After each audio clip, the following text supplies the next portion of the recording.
সিরাহ আন-নুবুবিয়্যা series পর্ব 18 ইসলামের প্রকাশ্য প্রচারণা।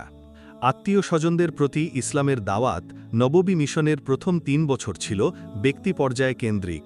কুরাইশ ও অন্যান্য গোত্রের গুরুত্বপূর্ণ কিছু মানুষও ইসলাম গ্রহণ করেন, তবে সংখ্যায় তারা ছিলেন একেবারেই হাতে গোনা। এবার আল্লাহ তাআলা তার রাসূলকে আদেশ দিলেন জ্ঞাতি আত্মীয়দের মূর্তি পূজার ব্যাপারে সতর্ক করতে, দাওয়াত কবুলকারীদের সাথে সম্পর্ক রক্ষা এবং প্রত্যাখ্যানকারীদের সাথে সম্পর্ক ছিন্ন করতে।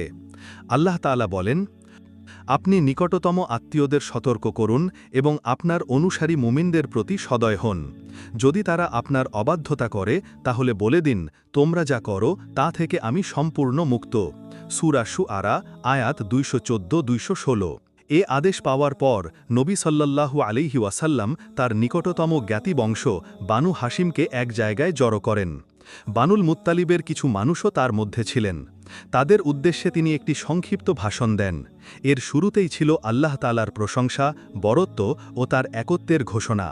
তারপর তিনি বলেন, আল্লাহর শপথ, যিনি ছাড়া কোনো ইলাহ নেই, আমি আল্লাহর পক্ষ থেকে বার্তাবাহক, বিশেষ করে আপনাদের প্রতি এবং সাধারণভাবে সমগ্র মানবজাতির প্রতি আমাকে প্রেরণ করা হয়েছে।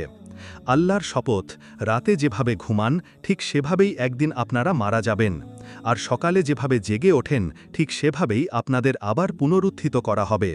তারপর আপনাদের সব কাজের হিসেব নিকেশ হবে, ভালো কাজের ভালো প্রতিদান, মন্দ কাজের মন্দ প্রতিদান, তারপর চিরদিনের জন্য জান্নাত কিংবা জাহান্নাম। বক্তব্য শুনে সবার অন্তর প্রশান্ত হল।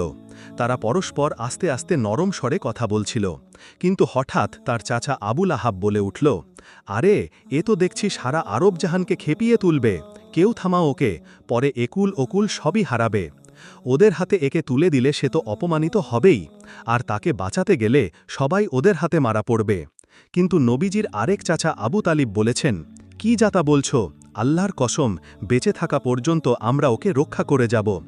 তারপর ভাতিজার দিকে ফিরে বলেন, তুমি তোমার কাজ করে যাও, আল্লাহর কসম আমি সব সময় তোমার পাশে আছি, তবে আমার মন চায় না যে আমি আব্দুল মুত্তালিবের ধর্ম ত্যাগ করি।